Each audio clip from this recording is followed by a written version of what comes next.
Hello, everyone, and welcome into the Tuesday edition of Boilermaker Lounge. I am Sam Springer, joined by the All-American National Champion, Grant Flora. Grant, congrats on your guys' big victory and your personal accomplishment as well. Thank you. No, it was a pretty wild race. I obviously had a really good day, which was super fun, but we knew we had a shot to get the team win, and to go in there and get it done was pretty wild. First one in program history. Probably shouldn't be the first one in program history. We've had some really good teams, but finally got it done on the day, so that was a lot of fun. Just meant a lot for our program, and yeah, it's gonna be pretty special. Well, at least now I can approve your absence because you made it worth the while that way. But Dustin Schutte sitting in for you last week. Very very capable, obviously. But congrats on that very big personal accomplishment being the All American, but also obviously Braden Smith like wanting to win for the team over the you'd take that over the All American anytime. I'm Oh yeah, sure. for sure. But it was crazy. We still had five All-Americans on our team, and so That's awesome. it's like, yeah, Awesome. Well, uh, Grant has a great week. Purdue has a great week last week. They go to the Baha Mar in the Bahamas and they squeak one by Memphis. But Grant, we're going to talk about the championship game. And well, I don't know that you can call it much of a game because it was well over by halftime. yeah. No, that was an insane game from Purdue. I mean, what a way to respond from a Yeah. night against Memphis that they did not play well. I know they had a lot of things that didn't go their way. The officiating was questionable, to say the least, at times. Yep. But to kind of settle down, get their composure, and just come out ready to just be killers in that Texas Tech game was pretty impressive, and I think it shows what this team's capable of. They did a lot of the things they normally do, and then they even shored up the things that have been considered their weaknesses. So it looked pretty flawless against Texas Tech. Yeah, the Boilermakers shot 59% from the field, 57% from threes. A big uh, reason for the just piling of points. Like it almost got silly. I was posting in during the game, and Purdue jumped out to about a I don't know 14 or 15 point lead, and I said, hey, they just need to keep their foot on the gas. Let's win this by 30. I was saying that kind of in jest of, just keep going, you strive to win, and we hit the final buzzer. I'm like, well, we won it by 30 because that you're right. They shored up the things that they struggled with the night before against Memphis, and I it was one of my 5 points from the Baja is I think Memphis is better than what they are, or the record showing right now. Um, Coach Hardaway has a fully new roster, so it takes a little bit of time to get some gelling and to get some cohesiveness. And they're not bad. They came with a good game plan, and they executed it well. And granted, the refing was not the greatest in the world, but you can't base your performance on just the officials. And hats off to Memphis. But on Friday, they laid it to Texas Tech, and it was early, it was often, and it was obvious they didn't want to make it easy for JT Toppin and Christian Anderson to get going, and they just never really got going. Yeah, first in regards to the Memphis game, I know this is a Texas Tech reaction, but I haven't gotten to put my 2 cents in That's on right. Memphis. Um, they are a very talented team, a lot more talented, obviously, than like you said, than what the record shows. Feel like they haven't been playing a lot of team basketball, and they haven't probably gelled because they're all new, kind of like you were talking about. But I think those teams can be really dangerous teams, especially to Yep. like top ranked opponents, because whenever you're a team like Purdue, you're going to get everybody's best shot, obviously, because you're number one.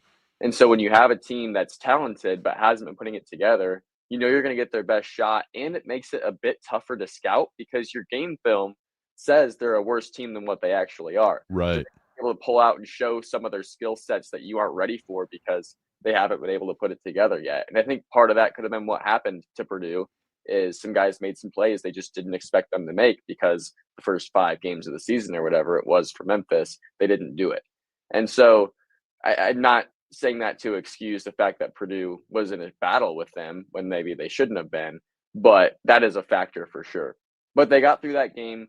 They learned some very valuable lessons, like Coach Painter said. Like you can't get that emotional and that you can't lose your composure in that way when things aren't going your way. And to be able to learn that lesson and still get a win is a pretty big deal. And they came out and doubled down against Texas Tech.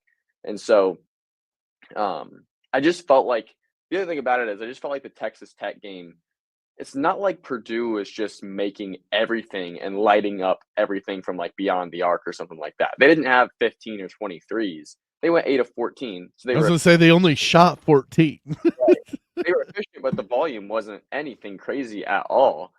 They just methodically, play by play, broke Texas Tech down. And what that reminds me of, honestly, is 2024 UConn. Like UConn was just they just play by play broke teams down, won every play that they made, and went on these 30-0 runs, even in the NCAA tournament against teams like Illinois. And that's exactly what we saw from In Purdue. the Elite and Eight. That's right, like against a good team in the postseason tournament. Like that's what we saw from Purdue against Texas Tech, and that's really exciting if you're thinking about a national championship. There was a span, and I was looking at watching, and I saw that at the under 12 media timeout in the first half, Texas Tech took an 18-17 lead to that break.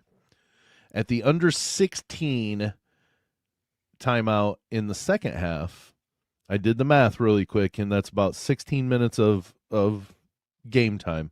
Purdue went on a 40-8 run, and it's almost like Texas Tech had no answer for whatever Purdue put out on the floor, and Purdue just was able to run. And the thing is they played a really good defensive game too, because if we looked at the stats, Dustin and I before the game, and both teams averaged like 86 or 87 points a game. Both teams give up about 64 points a game. It just like Texas Tech and Purdue matched up on paper almost perfectly. Like they were almost mirror images of one another. This tells me Purdue was able to disrupt Texas Tech so much with their defense and with their bodies that it was and Purdue shot well. You mentioned the amount of threes that Purdue took. They were 8 of 14. Texas Tech only made 8 as well, but they were 8 of 34. So they were heavily relying on those threes to get back in the game, and they weren't falling for them. They started falling early, and we thought maybe this is going to be a back and forth game. Purdue didn't let that get to them. Like at one point, the Texas Tech had made 5, and Purdue had shot only 2. They made 1, but they weren't relying, and it was a 1 or 2 point game at that point, and Purdue maybe even had the lead. But my point on that one is they weren't letting Texas Tech control what they were going to do offensively just because they were making some threes early. Yeah, I mean, in regards to the defense, that is just so encouraging because the narrative behind this team has been their offense is going to be elite. It's going to kind of drive their success, and their defense needs to be good enough. Like, if they can just get it to be good enough, then they can be a national championship contender. Well, their defense was more than good enough in this game. I don't think anyone really expected Purdue's defense to reach this level. So for it to reach this level this soon means that this team is capable of doing something really special. I think there's kind of 2 aspects of what made this go well for Purdue. One is their defense played great. The other is Texas Tech did not play their best game. Like, right. I think a lot of it was Purdue forced or Purdue affected. But like 8 of 34, Texas Tech got more than 8 good looks. Like they got some good looks from 3 that just didn't fall, right? And especially their supporting cast, like outside of Christian Anderson and JT Toppin, those guys, especially after the first 10 minutes, just really struggled to make anything go right. And you could argue, Purdue's supporting cast is just a lot better than Texas Tech's. I would probably agree with that. but they still are better than what they played the last 30 minutes of the game. So I think you have to keep that in mind, and especially for me, as a fan, it's like you don't want to get your hopes up too high and think that it's better than it is. Just keep that in mind, but still, you also have to consider that Purdue did a lot to force Texas Tech into those situations. They didn't let Anderson and Toppin beat them. They forced the other players to get involved, and ultimately, those guys couldn't make it happen over 40 minutes.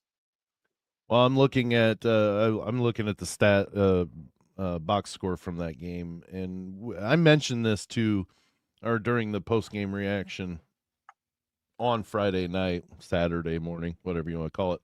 About the time you were getting back to Indiana Wesleyan, that's about around roughly when we were doing it. But Christian Anderson, very, very comparable stat wise to pretty much every stat in Braden Smith's stat line. Okay, he ended up with 13 points on 5 of 15 shooting. Right, not the greatest of nights. Braden Smith 10 points, 4 of 7. The big thing is the assists. They were very similar to one another. Anderson a little bit less than Smith, but Anderson ends the night with 1 assist. 1. And Braden Smith, who only played 28 minutes of the entire game, had 7 assists. And that's another thing is that defense, that Cox, Smith, maybe even Lawyer in there was enough to disrupt Anderson from being able to do anything that he was used to being able to do in the past games. You don't average 8.5 assists by accident. You're a pretty darn good point guard, and for Purdue to hold him, and now don't get me wrong, they play him again. Maybe Anderson blows up for 7 or 8 assists, but this night they did exactly what they needed to do and kept him from dishing the ball out and hitting shots. Yeah, they did a great job on the Stars. And I think if you ask Grant McCasland, how do you feel about your chances if TKR ends the game with 12 points, 6 rebounds, and Braden Smith goes 10 and 7 assists? He's probably thinking Texas Tech's right there, if not going to win the game, right? Like, the 2 All-Americans really they had subpar stat lines for what we're used to seeing from them. The one thing you neglected to say, though, is they both play. One plays 28 minutes and one plays 20. That's true. Like, we'll throw in the minutes in there too. But like the fact they probably could have gotten more if they'd played more and Purdue had been in a tight situation. But still, it's like this wasn't a 30-point game just because of those 2 players. Right. It was. I get your point. Yeah. Like Oscar Clough played incredible. Best game of his career at Purdue, and he's had some good ones these last few games. CJ Cox doubles down on a career night against Memphis with another solid double-figure performance. Fletcher Lawyer was in there. Jacobson, Meyer, like all of those guys just absolutely torched their matchups. And it's like, yeah, TKR and Braden Smith were obviously helpful and drew a lot of attention on the offensive end. But to have 7 players come in and have that kind of productivity, I don't think Grant McCasland was counting on that at all. No, I agree completely because when you get to the point of like you breaking it down, you just don't see, if the big 3 combines for 30 points total, you don't think, well, that's what we lose by. You know what I mean? Yeah.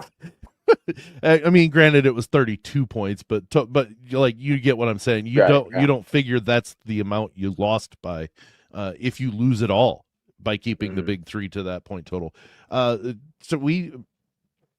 Dustin and I both were at the Akron game, and we both made the comment that Oscar Clough and Trey Kaufman-Renn almost out-rebounded the entire Akron team, right?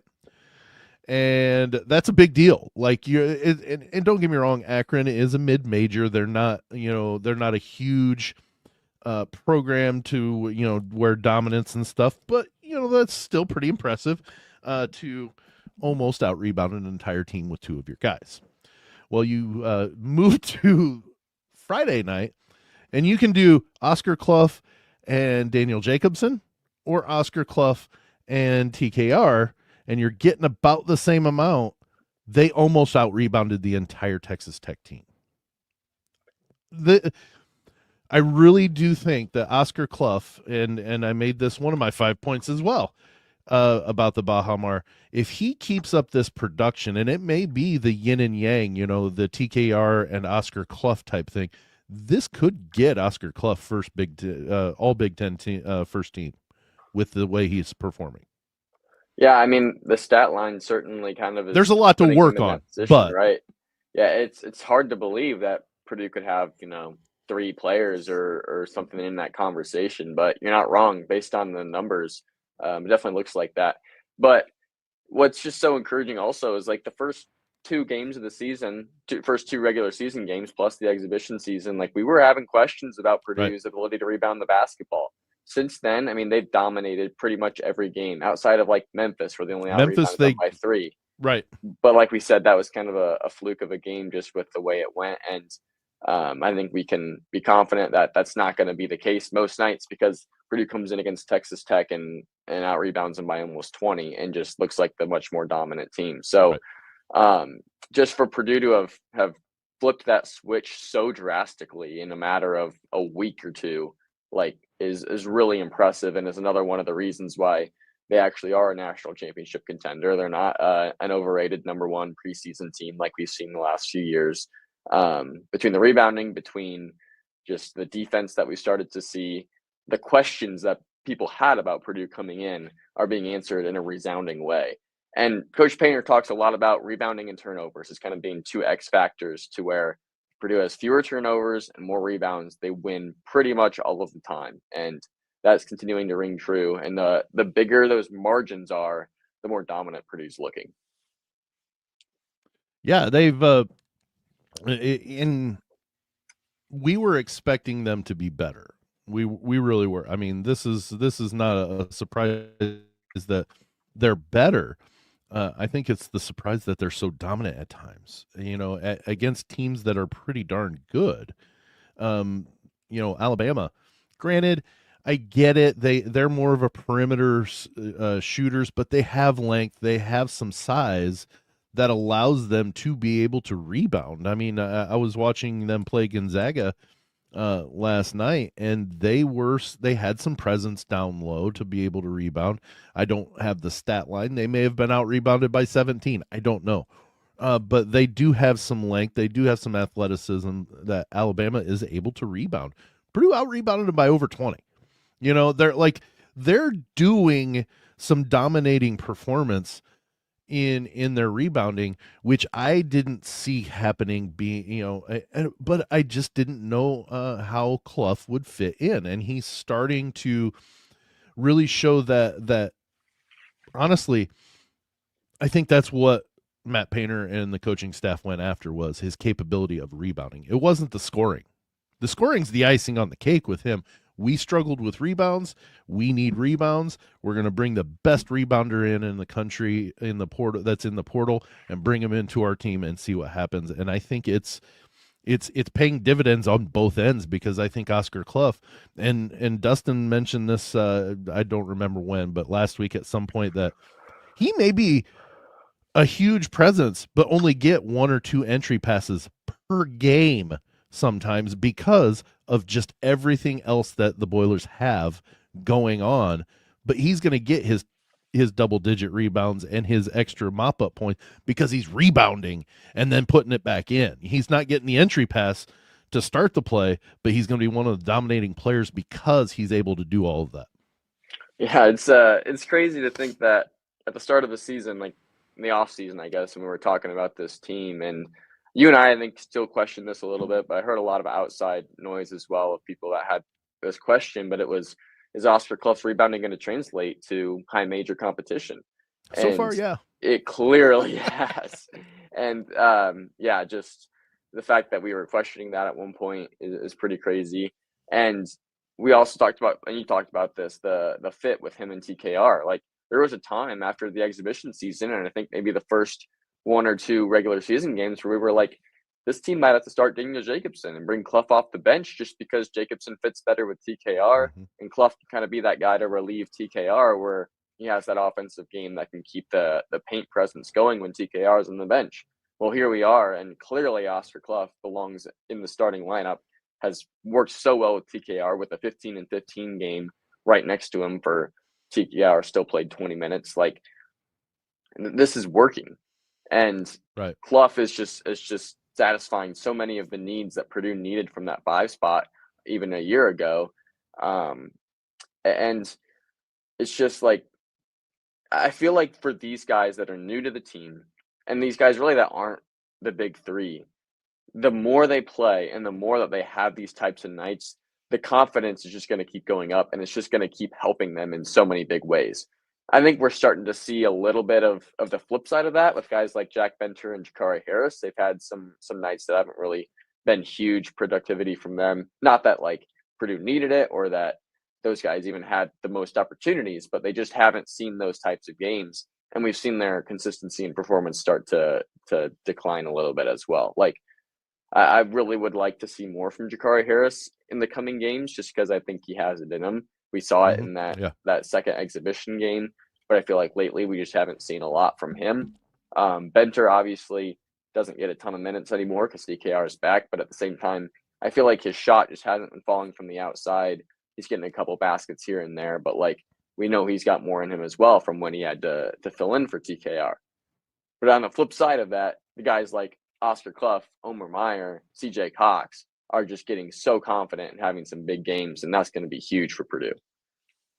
Yeah, it's Jakari Harris. I still have extreme confidence in what he is capable of doing. He's just I think his progression, and honestly, and I asked Dustin this, do you remember, and I don't this is not a trick question, who it was that said that they felt that CJ Cox was going to have a breakout season this year? Was it Rothstein or Rothstein? Yeah, I'm Okay. pretty confident it was him. Okay. He may have been right, because the way CJ Cox performed in the Bahamas, and he's been hitting some key shots at times throughout these games, but especially in the Bahamas. Fletcher Lawyer got the MVP of the tournament, and that's fine. It was CJ Cox, in my opinion. Just the way that he performed. Now, granted, they both had a great second half against Memphis, and that's what probably got Fletcher Lawyer the MVP. But I contend that it was CJ Cox, because he was hitting shots that really needed to be hit at very crucial times, that A, spread out the lead a little bit, or B, took the lead back from Memphis or late in that game. That really, and then he was hitting, he had 7 key points in the first half that kind of paced the Boilers when Texas Tech was still in it. And it was just, but my point, I'm not arguing. I'm glad Fletcher got the MVP. Don't get me wrong. But there was definitely some conversation, I think, to be had that CJ Cox was potentially there as well. But he very well may be. Not that there was any doubt that but we've toyed with the conversation. I don't know at this point that there's any chance, at the way he's performing, that he gets superseded from that starting lineup, because the way he's performing defensively, and now he's starting to pick up the offense. Yeah, no, it feels like CJ Cox has been the right decision as far as that two guard starting lineup position for sure. I don't see anything wrong with what you said about him potentially being MVP of this tournament, because yeah, he made timely shots when Purdue needed him, and they needed him in that Memphis game for him to have basically a career night. Was it the second highest point total he's put up in his career in a game? I think Alabama last year was his highest, and then I think Memphis he had 18 against Memphis the other night. Well, I'm not even sure if Alabama was his highest, because he had the huge run, but overall for the game, I thought he only had like 11. Like, it was Was just that what it was? stretch. I thought he had 20. He had 20 some, like 24 at one point. I just don't remember who it was against. Okay. Yes. So it was probably his second highest scoring total ever. Anyway, point is, he had one of the best games in his career on a night when Purdue was really struggling and they needed someone to step up. Yeah. And that was really impressive. And then again, you saw it against Texas Tech with some big shots, still puts 10 points on the board, but he does a lot more things off the ball as well. Like, his defense is just critical, especially when you have Braden Smith and Fletcher Lawyer in the backcourt, who are good players and are super important and not bad defenders considering what they're working with, but they need a little bit more of that quickness and somebody that can guard a Christian Anderson or a Yeah. dynamic guard Yeah. that maybe could cause Fletcher and Braden some problems. So the fact that CJ Cox has that in him, but also is a contributor offensively, I think makes him right for that spot. It's crazy to me that Fletcher Loyer gets the MVP award and deserves the MVP award.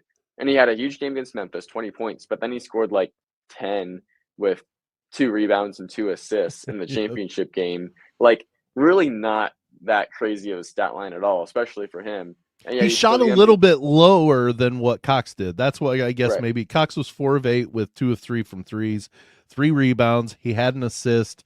He had a steal. Lawyer was 3 of 8 with 2 of 5 from threes, 2 rebounds, 2 assists. Both had 2 turnovers, but no steals. So like they had a very comparable Right. championship game. Yeah, it's crazy to me that an MVP like Fletcher Loyer comes from that. And it just shows like the balance of this Purdue team that they Right. played with over the course of the 2-game tournament. And their 2 All-Americans, like they contributed. They weren't like not doing anything. They just weren't that far above what everybody else was doing. It was just all of these guys were contributing at a pretty similar level, which is a high level, and they had to give it to somebody. And Fletcher Loyer probably had the numbers better than anybody else did. But like all of these guys just played an incredible team tournament, and it just makes a team unstoppable when you have all those guys that you never know who's going to pop off. You can't really focus on any one person. Like you focus too much on Braden and or TKR, the other guys are going to hurt you, and that's what we saw here in the Bahamas. Well, and I the one thing, and it's not even a critique of huge amounts, but TKR needs to whatever brought on the foul trouble in the Bahamas, which he hadn't had prior to that. He needs to just leave that in the Bahamas, so when he comes back, he doesn't have that again, to where he has the propensity to pick up some quick fouls and get into a little bit of foul trouble. Now, it wasn't that big of a deal against Texas Tech that he ended up with 4 and then came out. But he only played 20 minutes in a game, and he got 4 personal fouls. And against Memphis, you can't pick up a reactionary technical foul that's going to hamper you. That prevented him from starting the second half and playing in the second half for the first 8 minutes, because he let non-calls or bad calls or calls that he thought should have went a different way get to him, and then he reacts and gets a technical foul. And you mentioned Coach Painter talked about that. You got to keep your head. You've got to keep your head. You can't let it affect him. And I think, the armchair coaches criticizing Coach Painter because he doesn't run with the players when he's reffing. He's doing that because he doesn't have to and doesn't want to, and B, it actually puts him in a better situation because he's making calls that just go by look, and it makes the players just not react if it's wrong, because you're going to have that even when there's a referee standing right next to you. You're going to get a call that is probably wrong, but with the way it looks, you cannot react to it. You just can't. Yeah, I mean, I think to talk about how important that really was and how important this is, like you go back to the first 2 games without TKR and how Purdue looked like kind of an overrated number 1 pedestrian. They were very pedestrian. Right. And then he comes back in and they are a completely different team. A huge part of it because they just don't have a replacement for him.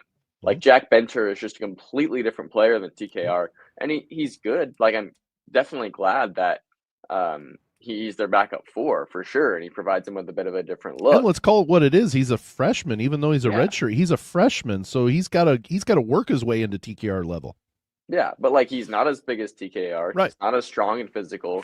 And TKR, I've noticed this season, is just playing with more emotion overall. And in a lot of ways, I think it's making him better. Like the aggression, the just the passion for getting the rebounds and for everything he wants to do for this team is helping his play.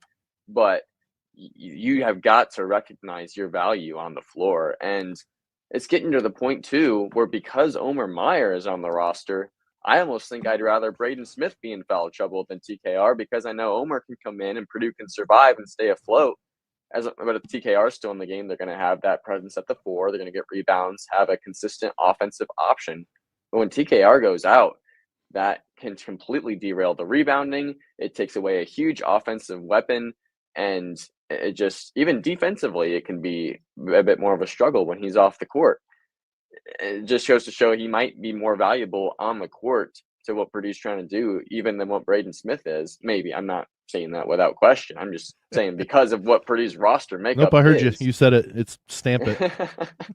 Like, you know what I'm saying? Like, because Right. they have Omer Meyer now, like, I feel more comfortable than I was last year. If Braden can't be on the court, than I am with TKR at this point. So all that to say, like, you can't pick up the technicals. You've got to be careful with your foul trouble because they need him on the court.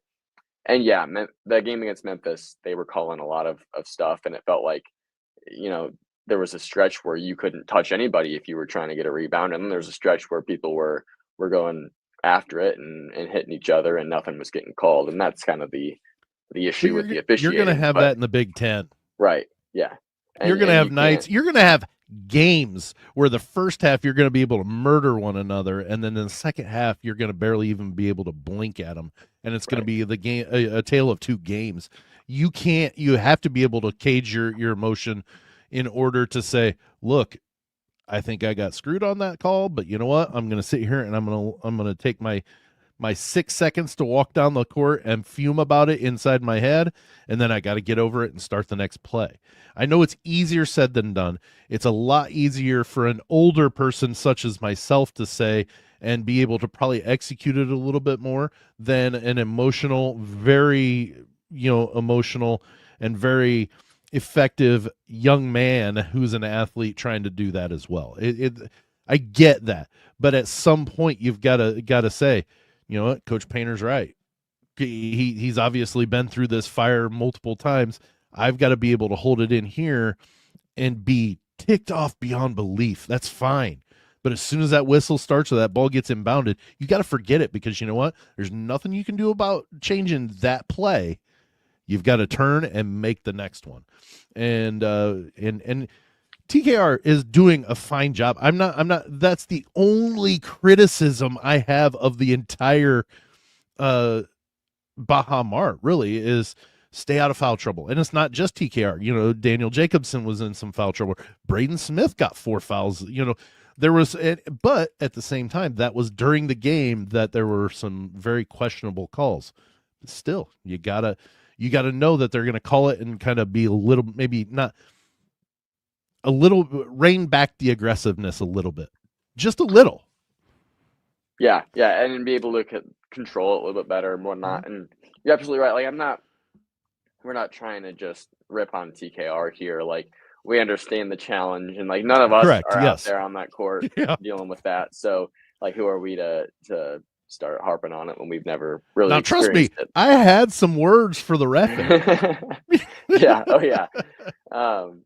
Yeah, but like, it's just like, in the future we can't afford that type of situation. We just can't, especially against good teams that are going to make us pay a little bit more than what Memphis was able to. So going forward, it's just something to keep an eye on. The Boilermakers do maintain the number 1 spot in the AP poll this week. There was a lot of talk before the championship game that, there's no way the voters keep Arizona out of the top spot after beating UCLA, after beating Florida, and after beating UConn in stores.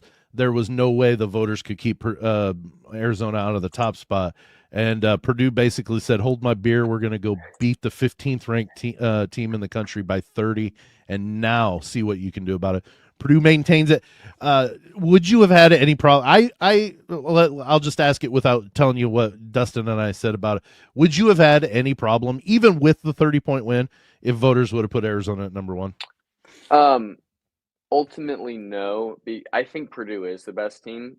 I mean, in a head-to-head against Arizona, who knows what happens. But I think Purdue has shown like they deserve to be number 1, and they haven't lost. So it's like, I don't think they necessarily should have come out of the top spot. I wouldn't have had a problem with it because Arizona does have the best resume. They have those two major wins. And to be honest, I think just as a fan and knowing not even just for Purdue, but for myself and the experience I've been on as a team that's been ranked up at the top of polls and cross country, like it's better to not be number one and not have that target of being the number one team.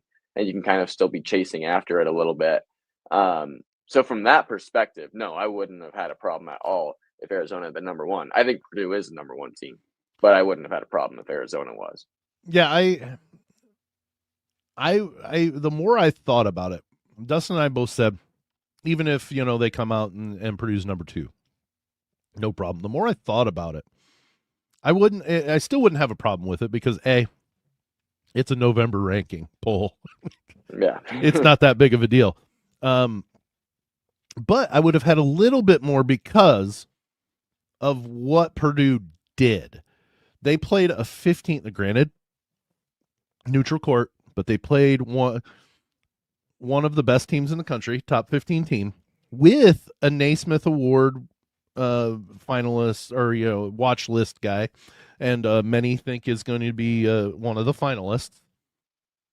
And they methodically took them apart and beat them by 30. My goodness gracious, it wouldn't have made me mad, and I wouldn't have been hugely upset about it. But the more I thought about it is, how can you do that? You can't. I don't know that you can pull Purdue out of that top spot. Much like you said, after what they did, it wouldn't make sense that somebody would vote a team higher than them because of what they did over what Purdue did. But yeah, I mean, all in all, it wouldn't have been the end of the world. I wouldn't have let it affect my sleep. I mean, yeah. but it would just have made. It was kind of like the guy that randomly put Purdue number 9 after they beat Oakland from number 1 to number 9. A 10-point win over a pretty decent mid-major team. Yeah, they all of a sudden went from number 1 to the 9th best team. That I kind of take umbrage on because, come on, you're doing that to be petty. And I think he was from Fort Wayne. Probably an IU fan. That's what I'm gathering. But anyways, my point being on that is it would have been very, very hard, in my opinion, if you're a voter, to say, well, they were the number 1 team last week. After we voted them after they went to number 2, we voted them back to number 1. They went and did what they did in the Bahamas, and now they're going to be number 2 again. It would have been a lot harder, I think. But I'm not upset at all. And looking, the Purdue is now number 1 in the Ken Pom as well, which is a pretty it's a pretty in-depth scoring system or ranking system if you're not familiar with the Ken Pom. But they jumped up over Duke to number 1 in the Ken Pom ratings, and the Ken Pom gets a little bit more in depth with the rankings to where past champions have to rank certain points in the defensive side and the offensive side in order to be considered one, and it's almost fail proof. It's almost fail proof.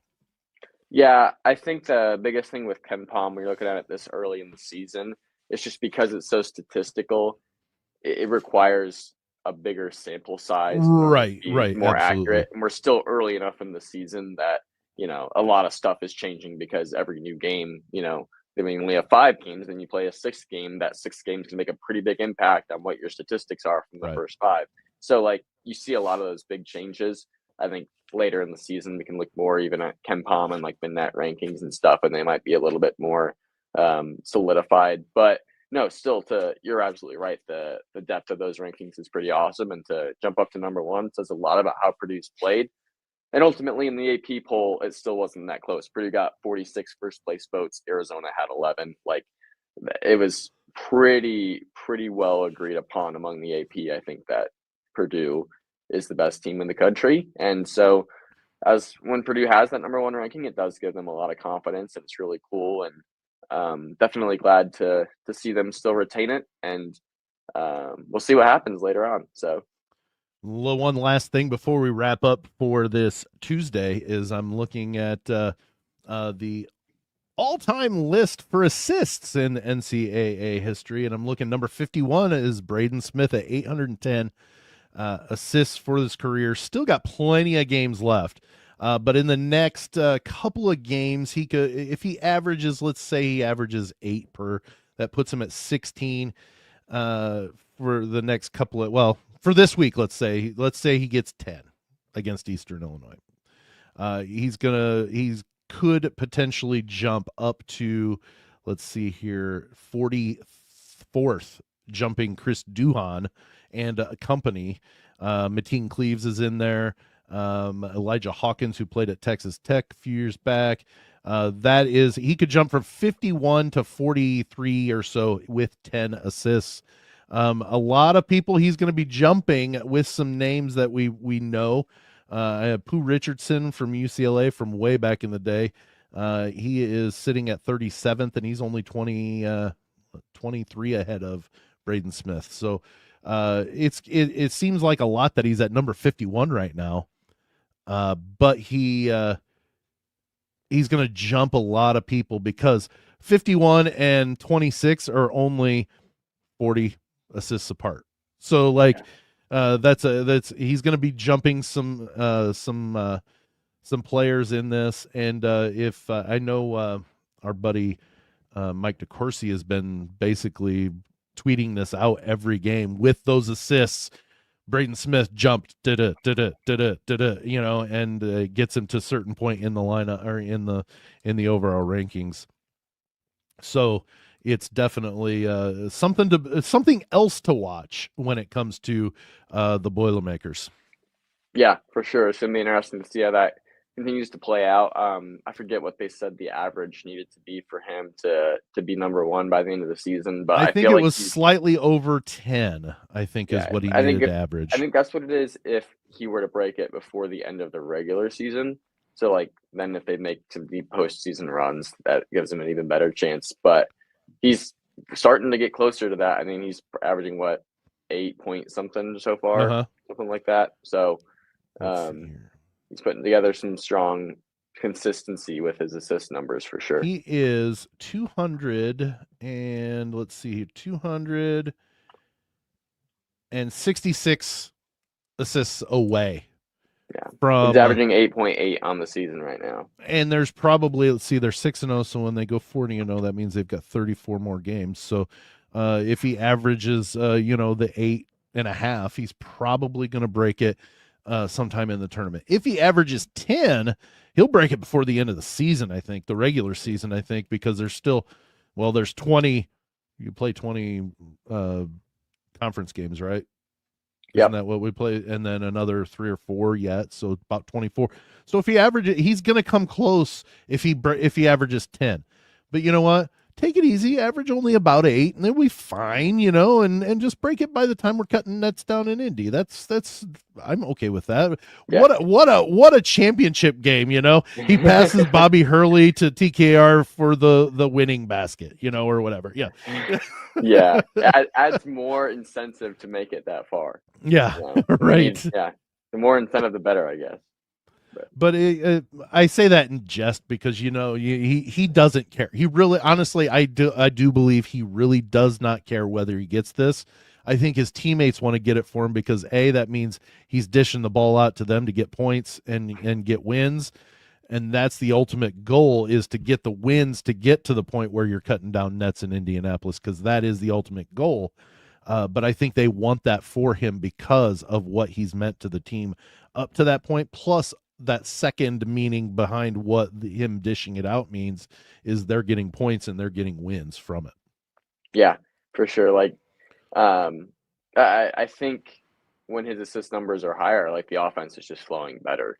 And, I mean, you could argue that like when he's got his hockey assists, when he's passing the TKR and he's making those reads like we've seen earlier in the season, like offense is flowing great then too, and he's not getting credit for the assists. But like I think from a general standpoint, when his assist numbers are higher, this offense is clicking better. And so you're absolutely right. Like the better this team does, the better chance he's going to have to break the record, and Or vice when is versa. it? Why is it you get more than 2 dribbles and it takes the assist away from the guy that passed it to you?